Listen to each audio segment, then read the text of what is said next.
Aujourd'hui, on va parler de mon projet d'usine que je vais réaliser au Cameroun, Dieu voulant. Et dans cette vidéo, on va continuer ce qu'on a commencé déjà de voir ensemble, le litige ou du moins le dilemme qu'il y a au niveau du choix du site. Le choix du site que je suis en train de faire est un choix important parce que c'est un choix qui va demander de mobiliser beaucoup d'argent et il vaudrait mieux ne pas se tromper là-dessus. Dans une précédente vidéo, je vous ai expliqué les contraintes que j'avais sur chacun des deux sites que je voulais choisir et dans cette vidéo, je vais vous donner les éléments qui ont motivé mon choix.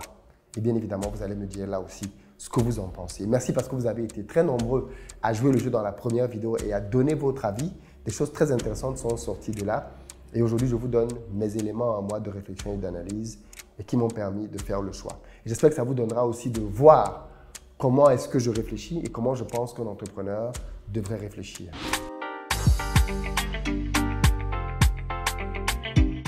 Salut à toi et bienvenue sur ma chaîne, moi c'est Philippe Simo. Ici je te parle de business parce que c'est avec ça qu'on va développer notre continent. Donc si tu veux participer à cette belle aventure, tu t'abonnes et tu partages les vidéos. Pour ceux d'entre vous qui voulaient, comme moi, lancer des business en Afrique, sachez que j'ai créé une académie de formation dans laquelle je vous aide à trouver les bons business à lancer, mais aussi dans laquelle je vous propose des idées concrètes de business que vous pouvez lancer assez rapidement. Rejoignez-nous dans l'académie pour pouvoir obtenir votre liberté financière. C'est un programme qui est particulièrement destiné aux gens qui vivent en Afrique, peu importe le pays, et nous avons adapté donc les coûts à cet effet.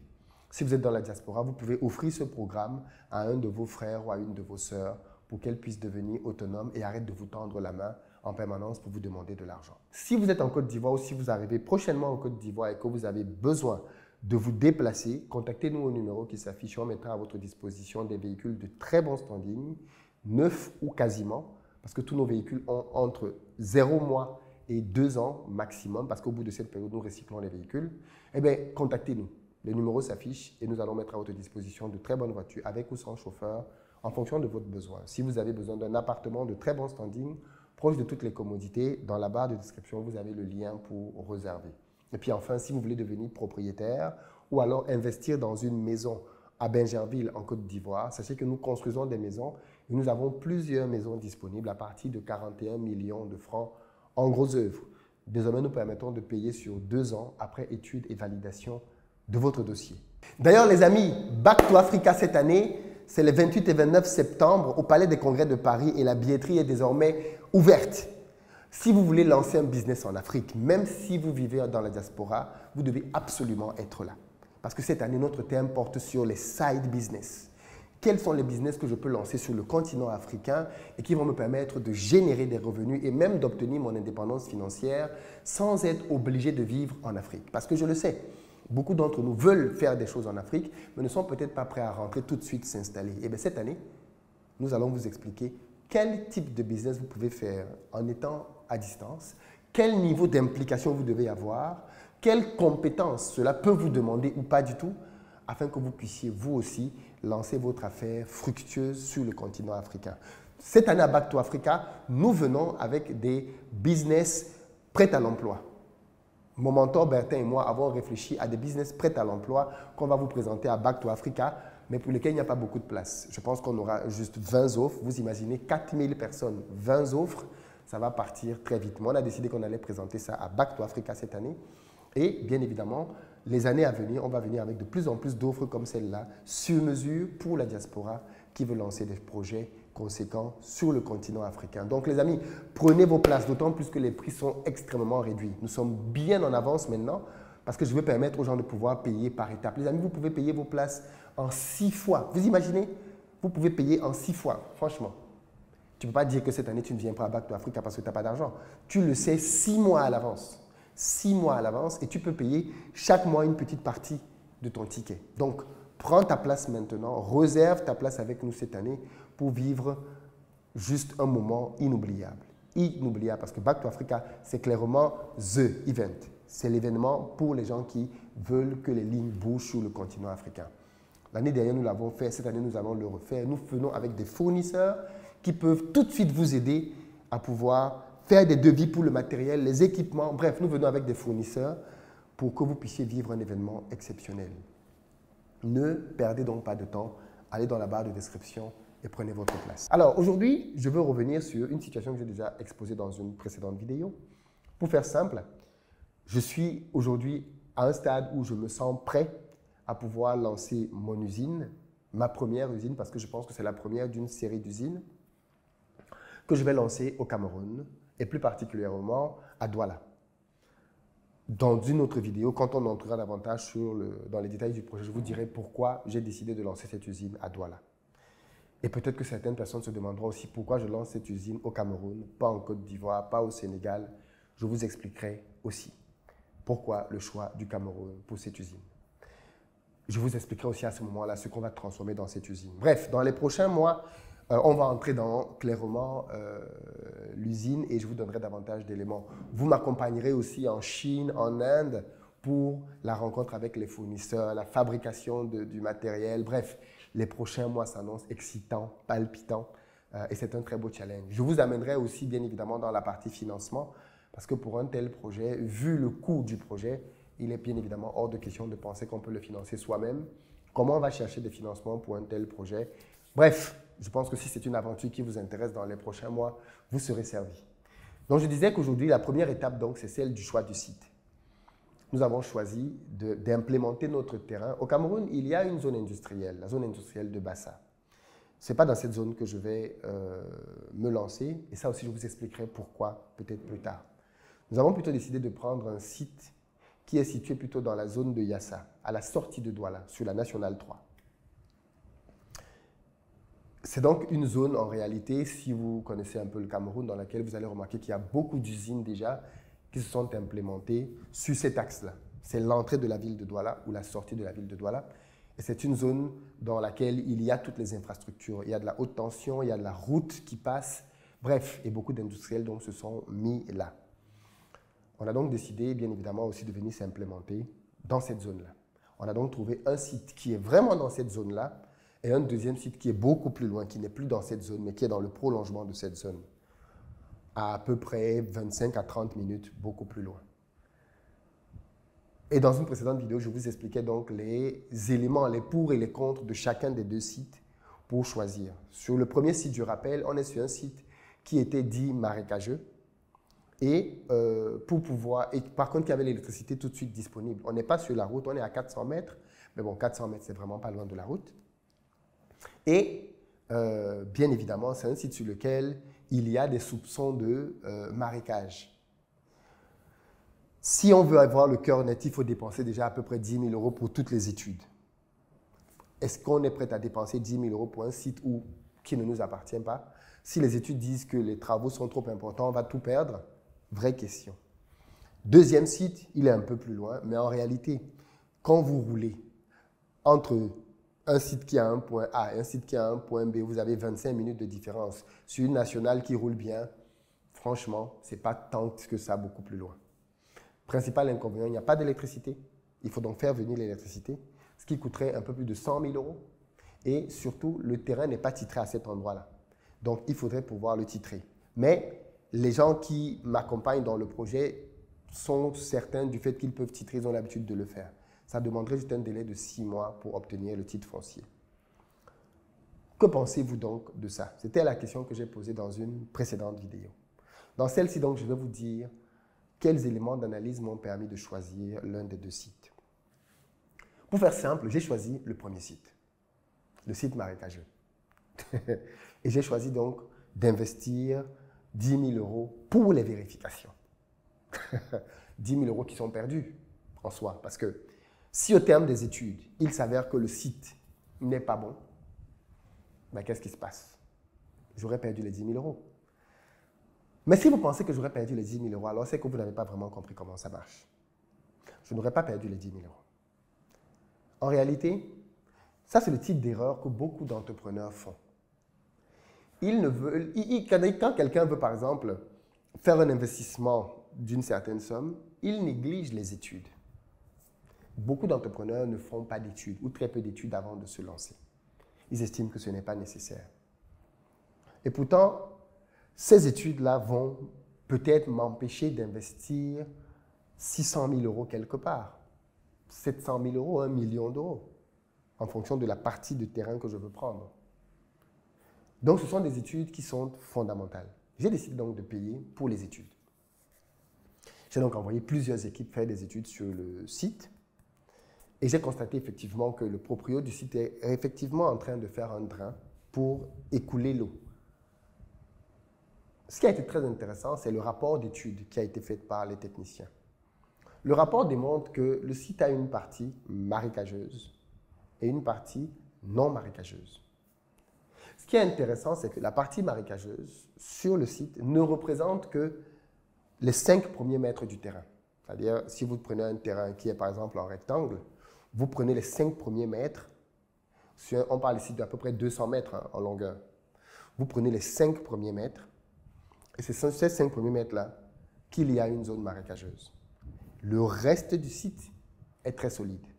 Et même la zone des 5 mètres, ce n'est pas une zone marécageuse très profonde. C'est un marécage qui, après 2 mètres, 2 mètres et demi maximum, on tombe sur une zone stable sur laquelle on peut construire. Ça veut donc dire qu'on peut faire un remblai sur les 5 mètres, on va en profondeur sur 2 mètres, on stabilise le sol. Ça, ce sont les résultats des études. Et donc, sur la base des résultats des études, je sais donc à peu près combien va coûter le remblai. Avec le drain qui évacue les eaux, je sais désormais techniquement quelle solution permet de pouvoir éviter que la zone ne soit une zone dans laquelle il va y avoir du marécage et de l'eau en permanence. Je suis donc rassuré dans le sens de dire que sur ce site-là, on peut aller lancer un projet d'usine. Le géotechnicien a même dit qu'on pouvait construire un R+5 sans aucun problème. Sans aucun problème. Vous savez, c'est l'ignorance qui nous tue. Beaucoup de gens ne le savent pas, mais la ville de Douala, à la base même, c'est une ville dans laquelle il y a beaucoup de zones marécageuses. Le quartier Bonabéry, pour ceux qui connaissent un peu le Cameroun, tout Bonabéry est un marécage à la base. Tout Bonabéry. Si vous allez à Bonabéry aujourd'hui, on vous dit que cette ville-là a été un marécage un jour, vous ne pouvez pas croire. Il y a des R+10, il y a des ponts, il y a des tunnels, il y a tout à Bonabéry. Mais c'était un marécage avant. Dans la ville de Douala, Denver. Denver, c'est le quartier le plus chic de la ville de Douala après Bonapriso. Denver, c'est un marécage à la base. Je vous précise ces éléments parce que ce sont des éléments que j'ai aussi appris par la suite. Quand on entend marécage, on a tout de suite peur. Mais vous savez, un entrepreneur, c'est quelqu'un qui sait résoudre des problèmes. Et je l'ai déjà dit ici d'ailleurs. Quand vous prenez un bien sur lequel tout est fait, il n'y a plus rien à faire, vous payez le prix fort. Quand vous prenez un bien sur lequel il y a des contraintes, il y a des difficultés, il y a des problèmes, si vous savez résoudre ces problèmes, vous explosez la valeur du bien. Et donc je me dis que si on sait résoudre le problème du drain, on sait résoudre le problème de la partie marécageuse, on se retrouve sur un site magnifique à 400 mètres de la route sur lequel on peut bâtir tout type de projet, mais surtout dont la valeur va monter en flèche. Vous savez, pourquoi c'est important d'avoir un site intéressant et un site que tu peux bien valoriser? Parce que quand tu vas aller chercher des financements, l'une des premières choses que le banquier va te demander, c'est ton apport, fondamentalement. Si tu dis que tu viens voir le banquier parce que tu as un projet de 10 millions d'euros, si tu veux lancer un projet de 10 millions d'euros, le banquier va te dire, OK, tu dois apporter 10, 20, 30% de l'argent dont tu as besoin. Eh bien, qu'est-ce qui se passe? Si tu veux donc faire un truc sur 10 millions d'euros, tu dois pouvoir apporter 1, 2 ou 3 millions d'euros. OK? Mais est-ce que tu les as? Il y a des chances que tu n'aies peut-être pas ces 1, 2, 3 millions d'euros. La stratégie qui est recommandée, c'est de dire l'apport que tu as, pour qu'il se multiplie, choisis un bon site industriel. Parce que qu'est-ce qui se passe? Ce qui va se passer, c'est que tu vas investir pour acheter un site, un peu comme c'est mon cas là. Supposons, c'est un exemple, que tu investis 500 000 euros, 320 millions, c'est un exemple, pour acheter ton site. OK? Tu achètes ton site, derrière tu fais des travaux d'à peu près, disons, 50 millions. OK? Tu arrives donc à peu près, disons, 400 millions. Ça fait 600 000 euros. C'est un exemple. Eh bien, tes 400 000 euros ne sont pas de nature à pouvoir atteindre l'apport que la banque te demande. Par contre, tu dis à la banque, j'ai déjà acheté le site et je suis prêt à mettre le site comme caution. Qu'est-ce que la banque va faire? Elle va envoyer des experts venir évaluer le terrain, le site. Et c'est là que les gens sont choqués. Parce que quand la banque va venir évaluer ton site, sur lequel tu as déjà réglé tous les problèmes, il y a des chances que la banque te dise que le site que tu as acheté à 400 000, il vaut en fait 1,2 million. Il vaut 1,6 million. Oui. Parce que toi, tu as acheté le site en dessous du prix du marché. Il faut toujours acheter en dessous du prix du marché. Et que les critères d'évaluation de la banque, ce n'est pas tes critères d'évaluation à toi. Ils n'évaluent pas simplement la valeur mercuriale du terrain. Ils ont d'autres critères d'évaluation qui font que la valeur qu'ils donnent au terrain est supérieure à la valeur d'achat. Et parfois de très loin, quand tu as bien réglé, quand tu as bien acheté le terrain en dessous de la valeur du marché, que tu as réglé un problème sur le terrain. Et c'est à peu près la méthode que nous allons nous-mêmes utiliser. Acheter le site, en sachant que quand il va être valorisé 3 fois, voire 4 fois plus cher. Et on aura donc maintenant un apport conséquent pour aller voir la banque et lui dire « Nous voulons tel nombre de millions parce que notre site, voilà ce qu'il vaut comme apport. » Cette logique-là donc est importante pour choisir le site. La deuxième logique qui est importante, c'était celle de l'énergie. Aller investir pour faire venir de l'énergie sur un site, en sachant que quand tu vas faire ton investissement, tu vas le faire seul. Mais partout où tu vas passer, tous les voisins qui sont autour, parce que pour amener l'électricité, on parle quand même de plusieurs kilomètres, beaucoup de kilomètres, de haute tension. Tu vas ramener donc tous ces kilomètres de haute tension. Mais n'oublie pas que chaque kilomètre que tu fais, tu valorises les terrains de tous tes voisins. Pourquoi je fais ça? Je suis le maire. Je suis qui? Pour dire que je vais valoriser tous les terrains de l'axe jusqu'à arriver à mon site. No way. Parce que si tu vas voir chacune des personnes, tu leur dis, bon, mettons-nous ensemble et faisons passer la haute tension, ils vont dire non, que nous, on ne t'a rien demandé. C'est comme ça qu'ils vont te dire non, on ne t'a rien demandé, c'est toi qui as besoin de la haute tension, si tu en as besoin, fais. Dès que tu vas passer, ils vont tout de suite augmenter le prix de leur terrain direct. Donc, pourquoi faire ce cadeau alors qu'on a une autre alternative? Troisième élément, la distance. Le premier site est proche de la ville, beaucoup plus proche en tout cas que le deuxième, qui lui est un peu plus éloigné. Et j'avais commencé d'expliquer que sur la Nationale 3, il y a beaucoup de bouchons à l'entrée et à la sortie de la ville, beaucoup de bouchons.